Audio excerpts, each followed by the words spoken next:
রাসূলুল্লাহ সাল্লাল্লাহু আলাইহি সাল্লাম বলেন, মান ক্বালা লা ইলাহা ইল্লাল্লাহ মুখলিসান কাত্তু ইল্লা ফুতিহাত লাহু আবওয়াবুস সামাই হাত্তা তুফজিয়া ইলাল আরশ। কেউ যদি ইখলাসের সাথে একবার লা ইলাহা ইল্লাল্লাহ পড়ে, আসমানের সবগুলা দরজা খুলে দেওয়া হয়, তার লা ইলাহা ইল্লাল্লাহ যেন আরশ পর্যন্ত পৌঁছে যায়। সুবহানাল্লাহ। মৌখিক ইবাদত আরেকটা, বলেন তিলাওয়াতুল কুরআন। কোরআন তেলাওয়াত করা মৌখিক ইবাদত। আল্লাহ পাক রব্বুল আলামিন বলেন, ওয়াতলু মা উহিয়া ইলাইকা মিন কিতাবি রাব্বিক। আপনি তেলাওয়াত করেন, আপনার রবের পক্ষ থেকে যা ওহী হিসাবে অবতীর্ণ করা হয় আপনি তেলাওয়াত করেন। লা মুবাদ্দিলা লিকালিমাতি, আপনার রবের কালিমা পরিবর্তন করার মতো কেউ নাই, কেউ পরিবর্তন করতে পারবে না। 21 পারার একদম শুরুতে, শুরু পৃষ্ঠা, শুরু আয়াতটা, উতলু মা উহিয়া ইলাইকা মিনাল কিতাব। কিতাবের যা আপনাকে ওহী হিসাবে দেওয়া হয় তা আপনি তেলাওয়াত করেন। আল্লাহ আমাদের সকলকে বেশি বেশি কোরআন তেলাওয়াত করার তৌফিক দান করেন, আমিন। তিরমিজির বর্ণনা 2910 নম্বর হাদিস, 2910 নম্বর হাদিস, রাসূলুল্লাহ সাল্লাল্লাহু আলাইহি ওয়াসাল্লাম, মান ক্বারাআ হারফাম মিন কিতাবিল্লাহ ফালাহু বিহি হাসানা ওয়া ফি রিওয়ায়া ফালাহু হাসানা ওয়াল হাসানাতু বিআশরি আমসালিহা। রাসূলুল্লাহ সাল্লাল্লাহু আলাইহি সাল্লাম বলেন, কেউ যদি কোরআনের একটি অক্ষর উচ্চারণ করে আল্লাহ তার আমলনামায় 10টি নেকি লিপিবদ্ধ করে দেয়। তার আমলনামায় 10টি নেকি লেখা হয়। নবী বলেন, আলিফ লাম মিম পুরাটা একটা অক্ষর, আমি এমনটা বলছি না। লা আকুলু আলিফ লাম মিম হারফুন, আলিফ লাম মিম পুরাটা একটা অক্ষর এমনটা বলছি না। ওয়ালাকিন আলিফুন হারফুন ওয়া লামুন হারফুন ওয়া মিমুন হারফুন। আলিফ একটা অক্ষর, লাম একটা অক্ষর, মিম একটা অক্ষর। আলিফ লাম মিম কোন উম্মত পড়লো আমল নামায় 30টা নেকি লিপিবদ্ধ হয়ে যায়। সুবহানাল্লাহ। পড়েন আলহামদু আলহামদু আলহামদু আলহামদু আলহামদু আলহামদু। হামজা লাম জবর আল, হামজা লাম জবর আল, হামিম জবর হাম, হামিম জবর হাম, দাল পেশ দু, দাল পেশ। বক্তব্যে হুজুর পড়ায়নি 50 সওয়াব। কয়টা সওয়াব? আমরা সবাই 200 সওয়াব পেয়েছি। কয়শো? 200। কারণ আমরা 4 বার পড়ছি। আলহামদু হামজা লাম হা মিম দাল 5 অক্ষর, আমরা সবাই পড়ছি 4 বার, তাহলে 4 50 কত? 200। তার একটু বলেন, বলেন আলহামদু আলহামদু 250, আলহামদু আলহামদু 300। তাহলে মক্তবে যে হুজুর পড়ায় আর আপনার যে সন্তান পড়ে, লাভ না লস? হ্যাঁ, আল্লাহ আমাদেরকে এই শিক্ষার প্রতি আরো গুরুত্ব আরোপ করার তৌফিক দান করুন, আমিন। সহিহ বুখারীর বর্ণনা 5011 নম্বর হাদিস।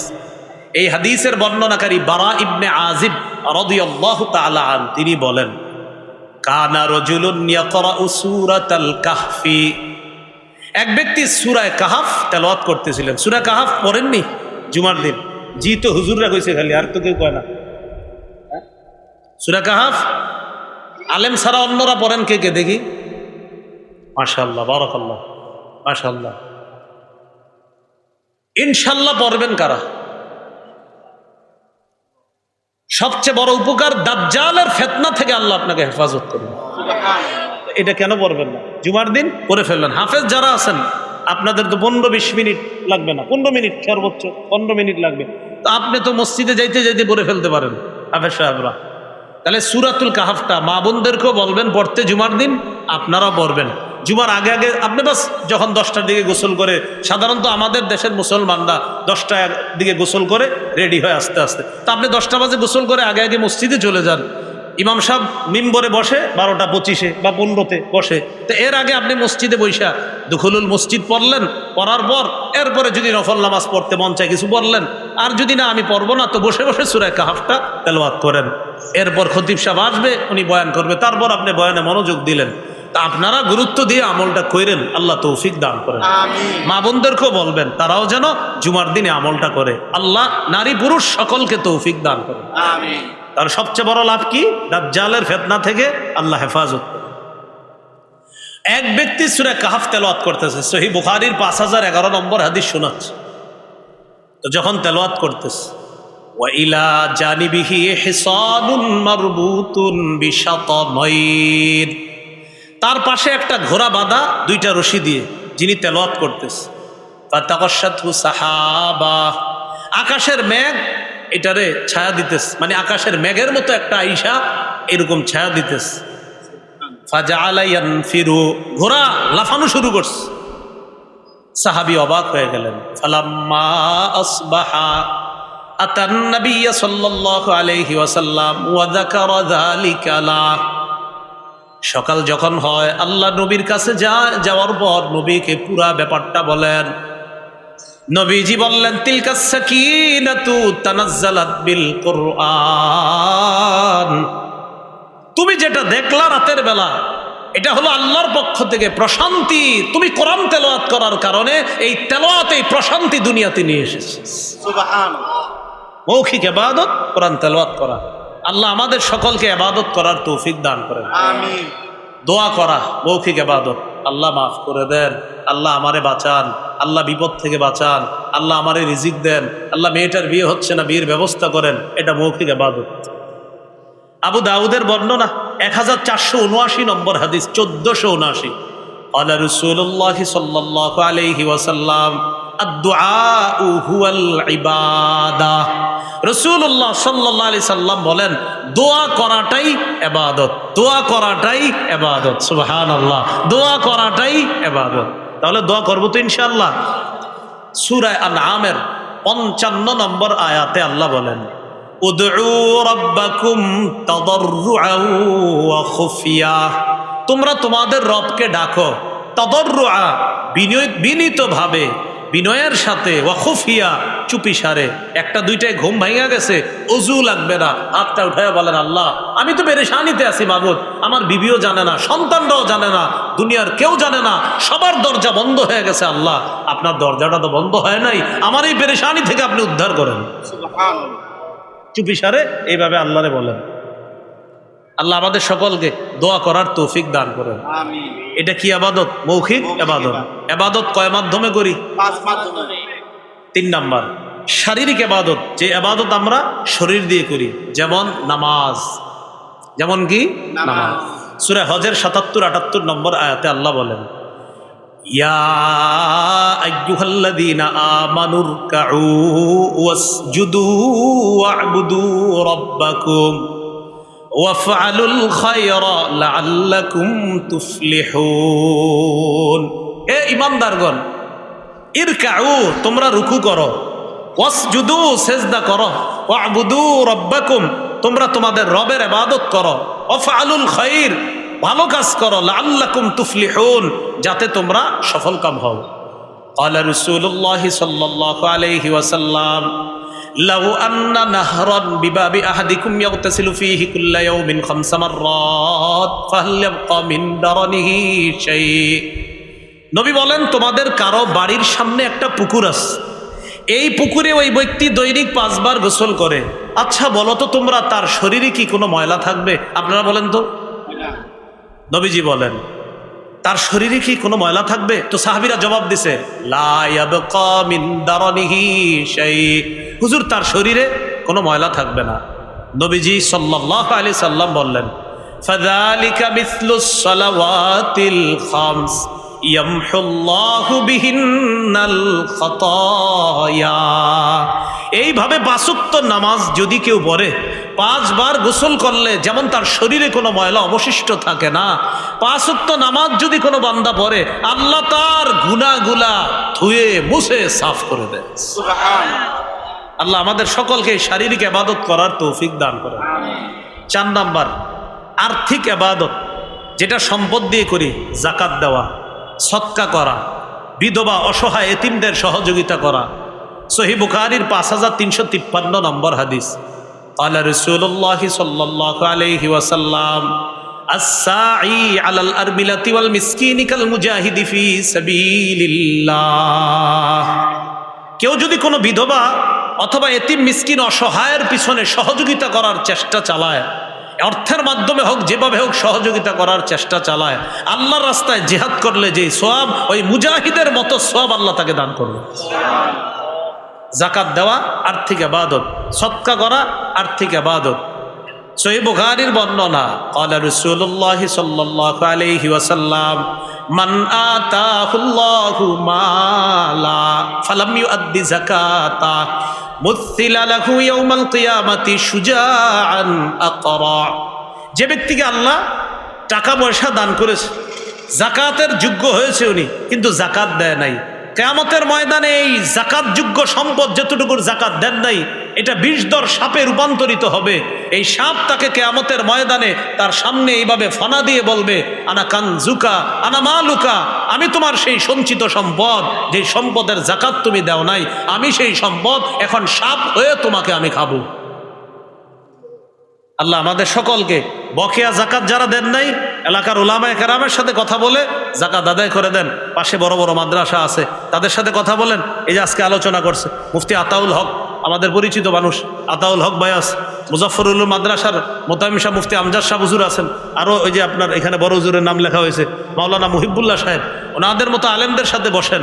অতীতের বকেয়া যাকাত যারা দেন নাই, বসে ওই জাকাতগুলাও দিবেন, ভবিষ্যৎ জাকাত যারা যোগ্য হবেন ওই জাকাতগুলাও আদায় করে দিবেন। আল্লাহ তৌফিক দান করেন।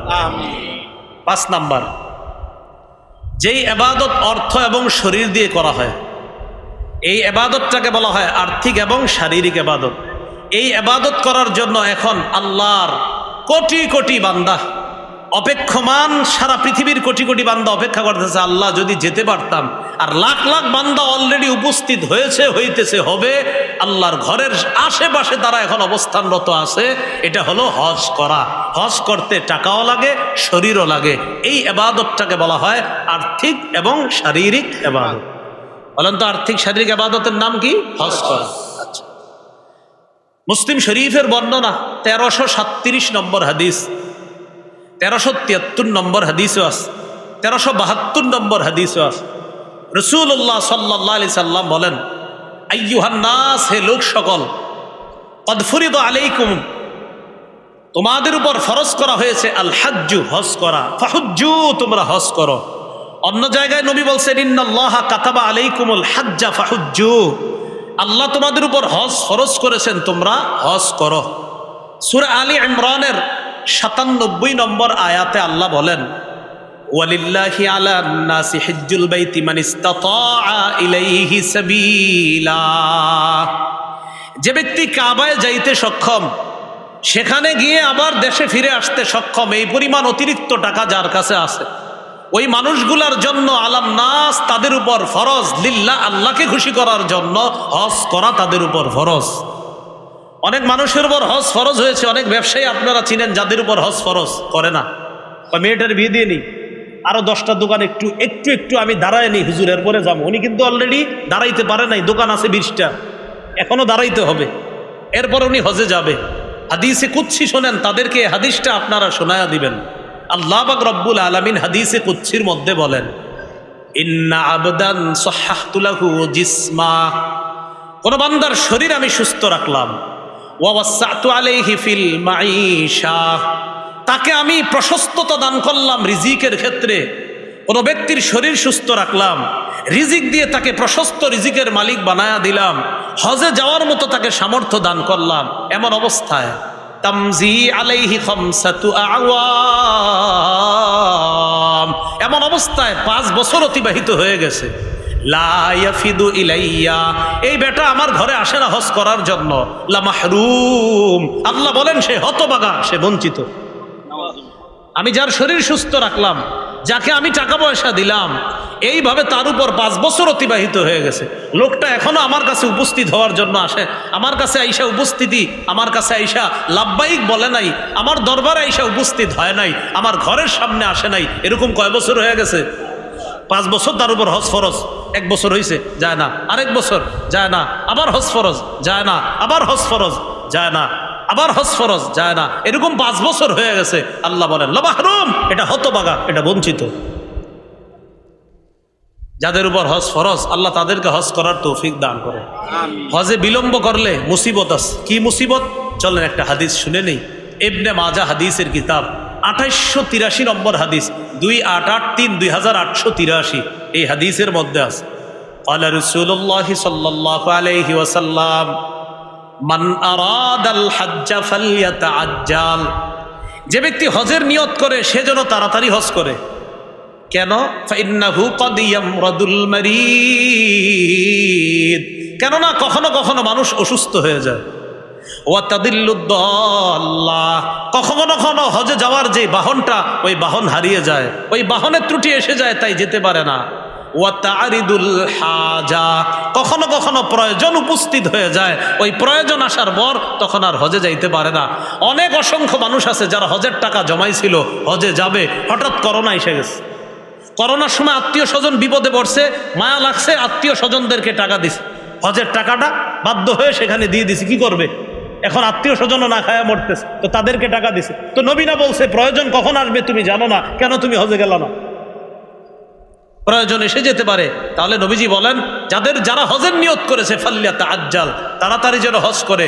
ফাইন্নাহু ক্বাদ ইয়ামরাদুল মারিদ, কখনো কখনো এই লোকটা অসুস্থ হয়ে যেতে পারে।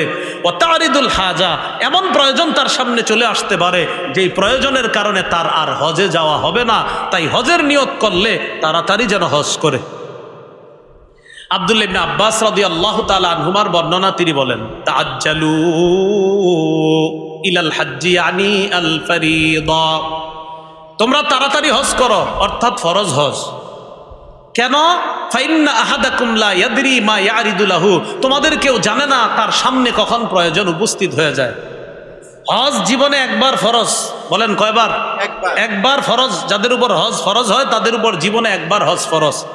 আবু দাউদের বর্ণনা 1721 নম্বর হাদিস, নবীর এক সাহাবী নাম আকরা ইবনে হাবিস রাদিয়াল্লাহু তাআলা সাআলান নবী সাল্লাল্লাহু আলাইহি ওয়াসাল্লাম, নবীর এই সাহাবী নবীকে প্রশ্ন করলেন, আল হাজ্জু ফি কুল্লি সানাতিন আও মাররাতান ওয়াহিদা, ইয়া রাসূলুল্লাহ, হজ কি প্রতি বছর ফরজ নাকি একবার? রাসূলুল্লাহ সাল্লাল্লাহু আলাইহি সাল্লাম বললেন, বাল মাররাতান ওয়াহিদা, বরং হজ একবার ফরজ। হজ কয়বার ফরজ? একবার। সহিহ মুসলিমের বর্ণনা, নবী হজের কথা বলার পর এক সাহাবী দাঁড়ায় প্রশ্ন করলেন, আকুল্লা আমিন ইয়া রাসূলুল্লাহ, ওগো আল্লাহর রাসূল সাল্লাল্লাহু আলাইহি সাল্লাম, হজ কি প্রতি বছর ফরজ? এই কথাটা বলার পর ফাসাকাতা, নবী চুপ রইলেন। হাত্তা ক্বালাহা সালাসা, লোকটা এই প্রশ্ন 3 বার করলেন, ইয়া রাসূলুল্লাহ সাল্লাল্লাহু আলাইহি সাল্লাম, হজ কি প্রতি বছর ফরজ? নবী চুপ রইলেন। অবশেষে নবী বললেন, লাউ কুলতু নাআম লা ওয়াজাবাত ওয়া লা মাসতাতাতুম, আমি যদি বলতাম যে হ্যাঁ, তাহলে তোমাদের উপর প্রতি বছর হজ ফরজ হয়ে যেত, আর তোমরা এটা করতে পারতা না। তোমরা আমারে বেশি প্রশ্ন করবা না, জারুনি মা তারাকতুকুম, আমি যা বলি এর উপর তোমরা আমল করবা, বেশি প্রশ্ন করবা না তোমরা। মনে রাখবা, ফাইন্নামা হালাকা মান কানা ক্বাবলাকুম বিকাসরাতি সুআলিহিম ওয়া ইখতিলাফিহিম আলা আমবিয়াইহিম, তোমাদের পূর্ববর্তীরা বেশি প্রশ্ন করার কারণে ধ্বংস হয়ে গেছে, নবীদের সাথে বেশি মতভেদ করার কারণে ধ্বংস হয়ে গেছে। রাসূলুল্লাহ সাল্লাল্লাহু আলাইহি সাল্লাম বললেন হজ একবার ফরজ, তো খালি প্রশ্ন করে হুজুর প্রতি বছর? নবী চুপ রইলেন। নবী বলেন, আমি যদি বলতাম হ্যাঁ, তাহলে সামর্থ্যবানদের জন্য প্রতি বছর হজ ফরজ হয়ে যেত, আর এটা করতে পারতো না। আপনাদের আত্মীয় স্বজন যাদের উপর হজ ফরজ আপনি জানেন, তাদেরকে বুঝান তারা যেন হজ করে। অনেক ব্যবসায়ী আছে আপনি চিনেন জানেন, তিনি হজ করতেছে না, আপনি তাদেরকে বুঝান তারা যেন হজ করে। আল্লাহ তৌফিক দান করেন। আব্দুল্লাহ ইবনে ওমর রাদিয়াল্লাহু তাআলা আনহুমার বর্ণনা, তিনি বলেন, ক্বালা রাসূলুল্লাহ সাল্লাল্লাহু আলাইহি ওয়াসাল্লাম, ইসতামতিউ বিহাদাল বাইত ফাকাদ হুদিমা মাররাতাইন ওয়া ইউরফাউ ফিস সালিসা। রাসূলুল্লাহ সাল্লাল্লাহু আলাইহি সাল্লাম বলেন, হজ উমরার মাধ্যমে তোমরা এই ঘর দ্বারা উপকৃত হও, কাবা ঘর দ্বারা। এই কাবা আগে 2 বার ধ্বংস করা হয়েছে, মনে রাখবা, ইউরফাউ ফিস সালিসা, তৃতীয়বার ধ্বংসের পর কাবা কিন্তু একবারে উঠিয়ে নেওয়া হবে, তখন আর কিন্তু এই কাবা দ্বারা উপকৃত হওয়ার সুযোগ আর পাবা না। আবু দাউদের বর্ণনা 1729 নম্বর হাদিস। আমাদের দেশেও আছে অনেক মানুষ, ওনারা হজে যায় না। কেন? ওনারা সন্ন্যাসী, এজন্য হজে যাবে না।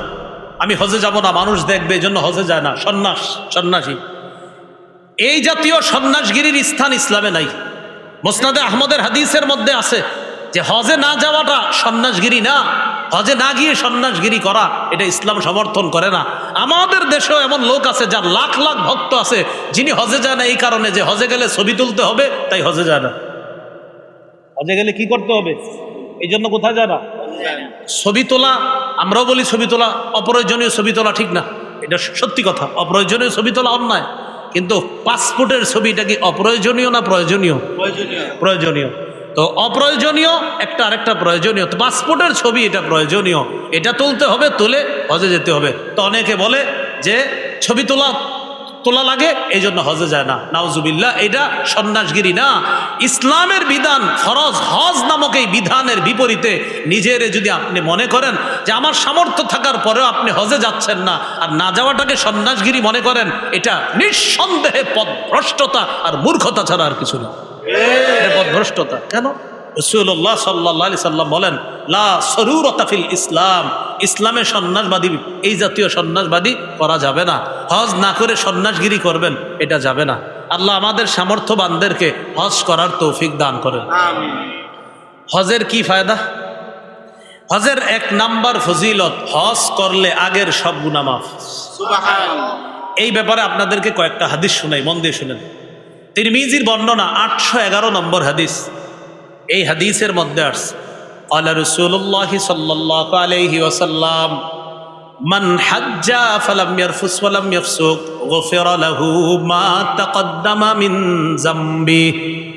যে ব্যক্তি হজ করলো, হজে যাওয়ার পর ফালাম ইয়ারফুস অশ্লীল কথা বলল না, ওয়ালাম ইয়াফসুক অশ্লীল কাজ কর্ম ঝগড়াঝাটি করলো না, গুফিরা লাহু মা তাকদ্দামা মিন যামবি, তার আগের সবগুলা গুনাহ মাফ করে দেওয়া হয়েছে। আরেকটা ফজিলত শোনেন, সহিহ বুখারীর বর্ণনা 1773 নম্বর হাদিস। ক্বালা রাসূলুল্লাহ সাল্লাল্লাহু আলাইহি ওয়াসাল্লাম, মান হাজ্জা লিল্লাহ ফালাম ইয়ারফুস ওয়ালাম ইয়াফসুক রাজাআ কায়াউমিন ওয়ালাদাতহু উম্মুহু। যে ব্যক্তি আল্লাহর জন্য হজ করলো, হজের মধ্যে গিয়ে অশ্লীল কাজ করলো না, অশ্লীল কথা বলল না, অশ্লীল বাক্য আলাপ করলো না, অশ্লীলতায় লিপ্ত হলো না, সে হজ থেকে এমনভাবে ফিরবে যেন তার মা আজকে তাকে জন্ম দিছে। নবজাতক শিশুর মতো সে হজ থেকে ফিরবে। আরেকটা বর্ণনা শুনেন, ক্বালা রাসূলুল্লাহ সাল্লাল্লাহু আলাইহি ওয়াসাল্লাম, মান হাজ্জাল বাইতা ফাকাদা মানাসিকা। যে ব্যক্তি হজ করলো আর হজের বিধিবিধানগুলা সঠিকভাবে পালন করলো, ওয়াসালিমাল মুসলিমুনা মিন লিসানিহি ওয়া ইয়াদিহি, আর মুসলমানরা তার হাত এবং জবানের কষ্ট দেওয়া থেকে নিরাপদ থাকলো। অনেকে হজে গিয়ে তওয়াফ করার সময় কাবা ঘর চুমা দিতে গিয়ে অন্য মুসলমানদেরকে ধাক্কায় কষ্ট দিবেন না, এই কষ্ট দেওয়া ঠিক না। আপনি যদি পারেন কাবা ঘরের ওই হজরে আসওয়াদে চুমা দিবেন, কিন্তু মুসলমানদের ধাক্কায়া কষ্ট দিয়া এইভাবে চারোদিকে ফালায়া দেয়া কাবা ঘরে চুমা দেওয়া না, এটা আপনাকে বলে নাই যে আরেক মুসলমানকে আপনি ধাক্কা দিবেন, কষ্ট দিবেন, ফেলে দিবেন আর এইভাবে গিয়ে কাবায় চুমা দিবেন, এটা আপনি করবেন না। পারলে চুমা দিবেন, না পারলে সমস্যা নাই, আপনি তওয়াফ করেন। মুসলমানকে ধাক্কাইয়া কাবায় চুমা দিবেন না। কারণ নবীজি সাল্লাল্লাহু আলাইহি সাল্লাম বললেন, যে ব্যক্তি হজ করলো, ফাকাদা মানাসিকা, হজের বিধিবিধানগুলো সঠিকভাবে পূর্ণ করলো, ওয়াসালিমাল মুসলিমুনা মিন লিসানিহি ওয়া ইয়াদিহি, আর ওই ব্যক্তি থেকে অন্য হাজী সাহেবরা তার মুখ এবং হাতের কষ্ট দেওয়া থেকে বিরত থাকলো, রাসূলুল্লাহ সাল্লাল্লাহু আলাইহি সাল্লাম বলেন, গুফিরা লাহু মা তাকদ্দামা মিন যামবি, তার আগের গুনাহগুলা মাফ করে দেওয়া হলো। সুবহানাল্লাহ। যারা হজে গিয়েছে আলহামদুলিল্লাহ, যারা যাব নিয়ত করেছি আমরা সেখানে গিয়ে মুখ আর হাত দিয়ে কাউকে কষ্ট দিব না, বলেন ইনশাআল্লাহ। তাহলে যদি পারি হজরে আসওয়াদে চুমা দিব, চেষ্টা করব চুমা দেওয়ার, কিন্তু এর মানে এই না আমার আশেপাশের হাজিদেরকে ধাক্কায়া আমি ফেলে দিলাম, তাদেরকে কষ্ট দিয়ে গিয়ে আমি চুমা দিলাম, এটা করব না। ঠিক আছে তো ইনশাআল্লাহ? আপনি ইনশাআল্লাহ পাইবেন চান্স, একটু অপেক্ষা করবেন। খালি রাতে দেখবেন একটা সময় একটু ভিড় কম থাকে, তখন সবাই একটু হোটেলে চলে যায়, ঘুমায়া যায়, ওই টাইমে একটা চান্স নিতে পারেন না? ওই টাইমে চান্স দিবেন, দেখবেন 7-8 বার চুমা দিতে পারবেন। এই জন্য অপেক্ষা থাকবেন, আল্লাহ তো আপনারা দেখতেছে, অপেক্ষা থাকবেন যে কখন একটু ভিড় কম, তো এই সময় গিয়ে আসতে আপনি কাজটা করে চলে আসেন, হজরে আসওয়াদকে চুমা দিয়ে চলে আসেন। একটা রাত 1টা, 1:30, 2টার দিকে অপেক্ষা থাকেন, ওই টাইমে একটু ভিড় কম থাকে, সবাই হোটেলে যায়, একটু আরাম করে আবার 2টা, 2:30টায় সবাই হারামে চলে আসে। তো এর আগের মুহূর্তটা আপনি অপেক্ষা করবেন যে কখন একটু ভিড় কম থাকে, তখন গিয়ে আপনি হজরে আসওয়াদে চুমা দিয়ে চলে আসেন। এই চান্সগুলা মানুষ বুঝে না, অপেক্ষা করতে হবে তো আপনার এই চান্স এইভাবে নেবেন। আল্লাহ তৌফিক দান করেন। তাহলে কি শিখলাম? হজে গিয়ে কাউকে কষ্ট দেওয়া যাবে না, মুখ দিও না, হাত দিও না, তাহলে আমার আগের গুনাহগুলা মাফ করে দেওয়া হবে। সহিহ মুসলিমের বর্ণনা 121 নম্বর হাদিস, মাদ্রাসার পাঠ্যপুস্তক অনুসারে এই হাদিসের মধ্যে আসছে রসুলের সাহাবী আমর ইবনুল আস মুমূর্ষ অবস্থায় খুব পেরেশানির মধ্যে আছে। তখন তাকে বলা হলো, আমা আলিম তাইয়া আমরু আন্নাল ইসলাম ইয়াহদিমু মা কানা ক্বাবলা, আমর তুমি কি জানো না ইসলাম আগের গুনাহগুলা মিটায়া দেয়? ওয়া আন্নাল হিজরাতা তাহদিমু মা কানা ক্বাবলাহা, হিজরত আগের গুনাহগুলা মিটায়া দেয়। ওয়া আন্নাল হাজ্জা ইয়াহদিমু মা কানা ক্বাবলাহু, আর হজ আগের গুনাহগুলা ধ্বংস করে দেয়, ধুয়ে মুছে সাফ করে দেয়। তাহলে হজের ফজিলত জানলাম। 2 নম্বর, হজ্জে মাবরুরের ফজিলত। বলেন কোন হজ? এতক্ষণ জানলাম শুধু হজ, এখন হজ্জে মাবরুর। আল্লাহ আমাদের সকলকে, আমরা যারা হজ করার নিয়ত করেছি, আমাদেরকে যেন আল্লাহ হজ্জে মাবরুর নসিব করে, আমিন। সহিহ বুখারীর বর্ণনা 1373 নম্বর হাদিসের মধ্যে আসছে, রাসূলুল্লাহ সাল্লাল্লাহু আলাইহি সাল্লাম বলেন, আল হাজ্জু ওয়াল উমরা কাফফারাতুল লিমা বাইনাহুমা, হজ এবং উমরা, আল উমরাতু ইলাল উমরাতি কাফফারাতুল লিমা বাইনাহুমা, এক উমরার মাঝে আরেক উমরা, 2 উমরার মধ্যবর্তী গুনাহগুলা পরবর্তী উমরাটা ওই গুনার কাফফারা হয়ে যায়। এরপরে রাসূল সাল্লাল্লাহু আলাইহি সাল্লাম বলেন, ওয়াল হাজ্জুল মাবরুর লাইসা লাহু জাযাউন ইল্লাল জান্নাহ, হজ্জে মাবরুরের প্রতিদান একমাত্র আল্লাহর জান্নাত। সুবহানাল্লাহ। সহিহ বুখারীর 1520 1521 এই হাদিসগুলোর মধ্যে হজ সম্পর্কে লম্বা আলোচনা। তিরমিজির বর্ণনা 810 নম্বর হাদিস, এই হাদিসের মধ্যে আসছে রাসূলুল্লাহ সাল্লাল্লাহু আলাইহি সাল্লাম বলেন, তাবিউ বাইনাল হাজ্জি ওয়াল উমরাহ, তোমরা একই সফরে হজ এবং উমরা একটার পর আরেকটা আদায় করো, মানে একই সফরে হজ উমরা পরপর আদায় করো তোমরা। এরপরে নবী বলেন, ফাইন্নাহুমা ইয়ানফিয়ানিল ফাকরা ওয়াদ দুনুবা কামা ইয়ানফিল কিরু খাবাসাল হাদিদ ওয়াদ যাহাবি ওয়াল ফিদ্দা, কামারের হাপর, লোহা, স্বর্ণ, রূপার ময়লাগুলা যেমন দূর করে দেয়, হজ এবং উমরা মানুষের দারিদ্রতা এবং গুনাহগুলাকে ধুয়ে মুছে সাফ করে দেয়। হজ করলে কি টাকা খরচ হয় কিনা? আরে হজ করলে টাকা খরচ হয় না, কিন্তু হজ করলে টাকা খরচ হয়, নবী কয় দারিদ্রতা দূর হয়। হজ করলে টাকা খরচ হয়, নবী কি কয়? দারিদ্রতা দূর হয়। ইয়াকিন করতে হবে নবীর কথা। হজ করলে 7 লাখ খরচ হইতেছে, নবী কয় তোমার দারিদ্রতা দূর হবে, আমি নবী বলছি হজ করলে দারিদ্রতা দূর হবে। তো রাসূল সাল্লাল্লাহু আলাইহি সাল্লাম বলেন, হজ এবং উমরা দারিদ্রতা গুনাহকে এমন ভাবে মিটিয়ে দেয়, যেমনি ভাবে কামারের হাপর, লোহা, স্বর্ণ, রূপার ময়লাগুলাকে যেমন দূর করে দেয়, হজ উমরা গুনাহ এবং দারিদ্রতা এইভাবে দূর করে দেয়, ধুয়ে মুছে সাফ করে দেয়। আল্লাহ আমাদেরকে হজ করার তৌফিক দান করেন। এক হাদিসের মধ্যে আল্লাহ রাসূল সাল্লাল্লাহু আলাইহি সাল্লাম বলেন, লাইসা লিল হাজ্জাতিল মাবরুরাহ সাওয়াবুন ইল্লাল জান্নাহ, হজ্জে মাবরুরের সওয়াব একমাত্র আল্লাহর জান্নাত। আরেক হাদিসের মধ্যে রাসূল সাল্লাল্লাহু আলাইহি সাল্লামকে জিজ্ঞাসা করা হলো, সুইলা রাসূলুল্লাহ সাল্লাল্লাহু আলাইহি সাল্লাম আইয়ুল আমালি আফজল, ইয়া রাসূলুল্লাহ কোন আমল সবচাইতে শ্রেষ্ঠ? নবী বললেন, ঈমানুন বিল্লাহি ওয়া রাসূলি, আল্লাহর প্রতি ঈমান আনা, রাসূলের প্রতি ঈমান আনা সবচেয়ে শ্রেষ্ঠ আমল। সুম্মাল জিহাদ, এরপর জিহাদ করা সবচেয়ে শ্রেষ্ঠ আমল। সুম্মা হাজ্জাতুন বাররাতুন তাফদুলু সাইরাল আমাল কামা বাইনা মাতলি'আশ শামসি ইলা মাগরিবিহা। রাসূলুল্লাহ সাল্লাল্লাহু আলাইহি সাল্লাম বলেন, 1 নাম্বার ঈমান, 2 নাম্বার জিহাদ, 3 নাম্বার হজ্জে মাবরুর। হজ্জে মাবরুর কি জিনিস জানো? দুনিয়ার পূর্ব পশ্চিম যেমন দূরত্ব, অন্য আমলগুলার তুলনায় হজ্জে মাবরুরের তেমন দূরত্ব। হজ্জে মাবরুর আল্লাহর কাছে এতটাই ফজিলতপূর্ণ। আল্লাহ আমাদের সকলকে হজ্জে মাবরুর নসিব করেন। আলোচনা শুনেন, হজ্জে মাবরুর সর্বোত্তম ইবাদত। সহিহ বুখারীর বর্ণনা 26 নম্বর হাদিস, এই হাদিসের মধ্যে আসছে, সুইলা রাসূলুল্লাহ সাল্লাল্লাহু আলাইহি সাল্লাম আইয়ুল আমালি আফজল, নবীকে জিজ্ঞাসা করা হলো কোন আমল সবচেয়ে শ্রেষ্ঠ? নবী বললেন, ঈমানুন বিল্লাহি ওয়া রাসূলি, আল্লাহর উপর বিশ্বাস করা, রাসূলের প্রতি বিশ্বাস করা। কিলা সুম্মা মাজা, এরপর কোনটা? নবী বললেন, আল জিহাদু ফি সাবিলিল্লাহ, আল্লাহর রাস্তায় জিহাদ করা।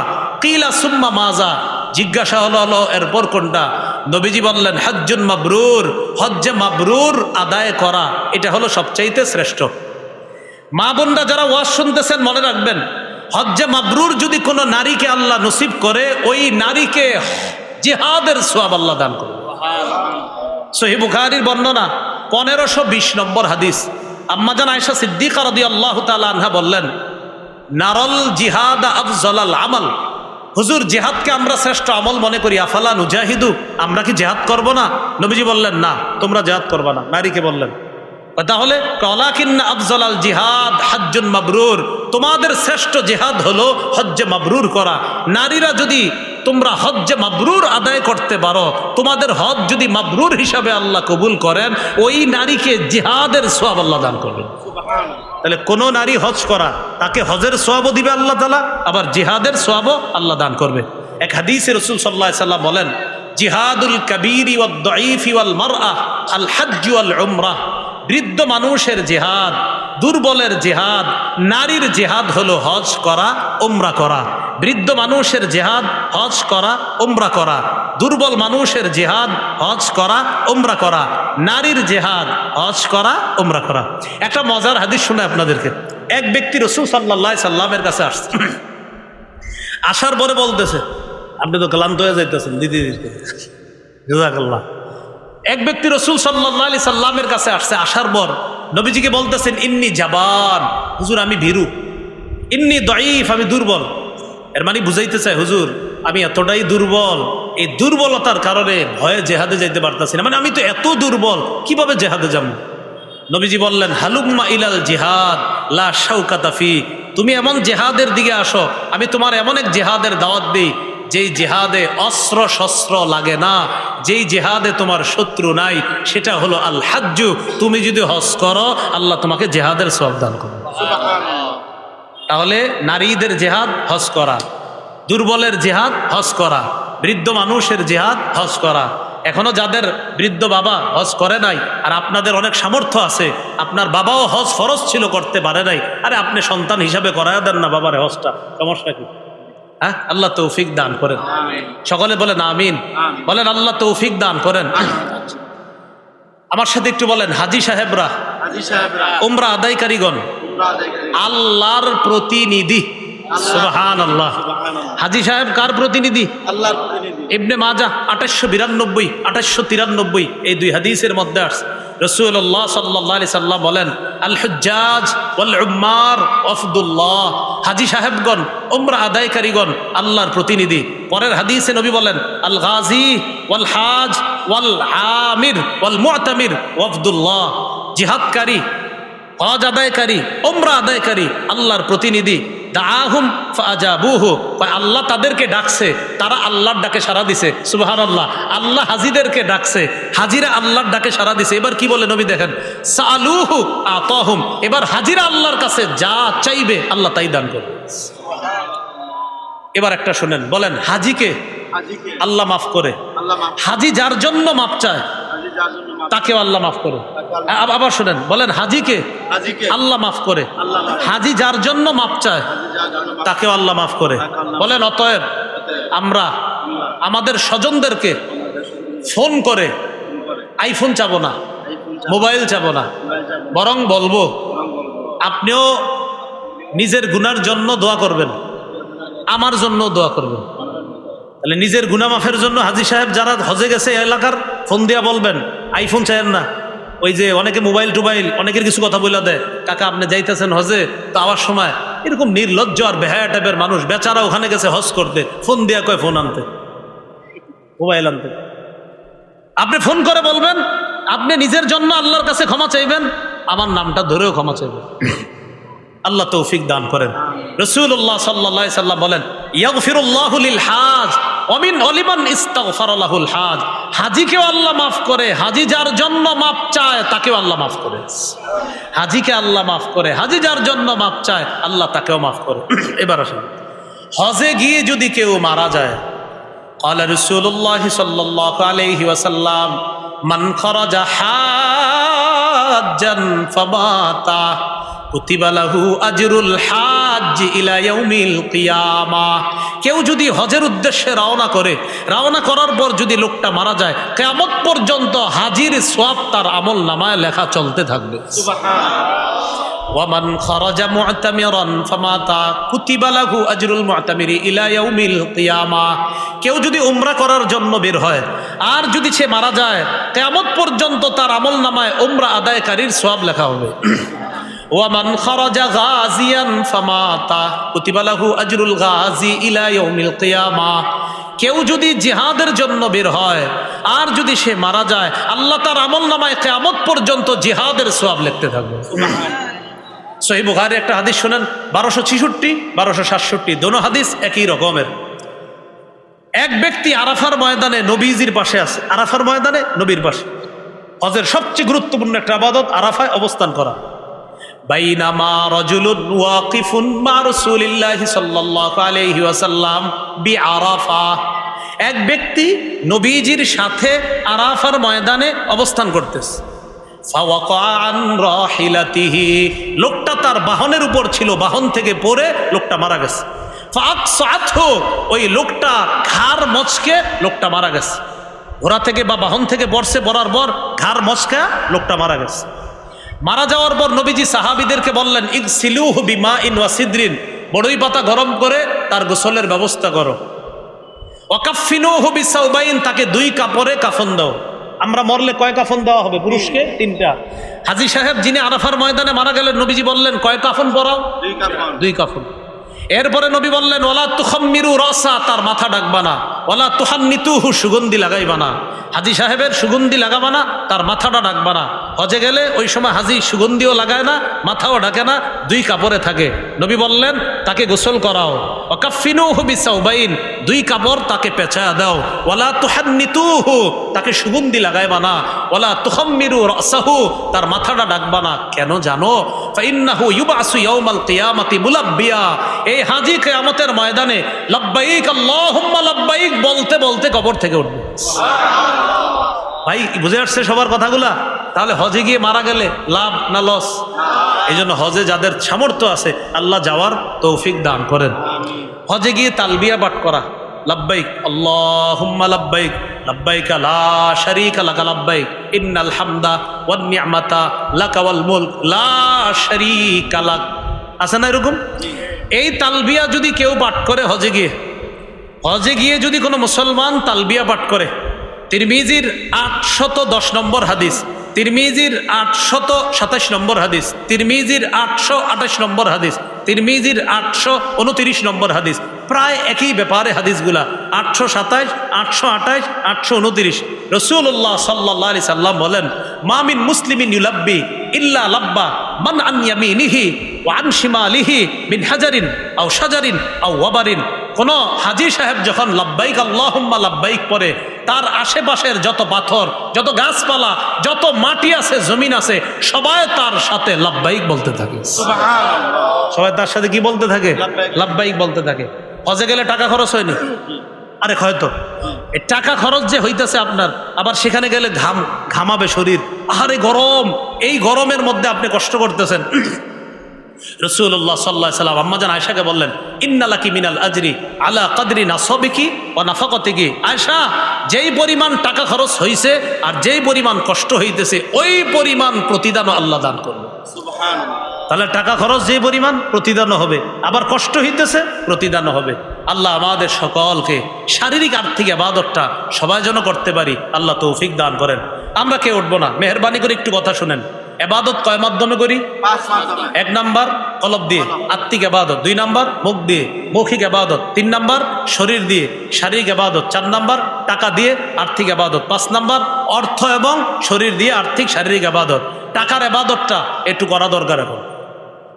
কোনটা? টাকার এবাদত। আপনারা যারা দান ভাই ক্যামেরা বন্ধ করুন, বন্ধ করে দেন সবাই, বাস হয়েছে তো, আলোচনা শেষ। হ্যাঁ, আপনারা যারা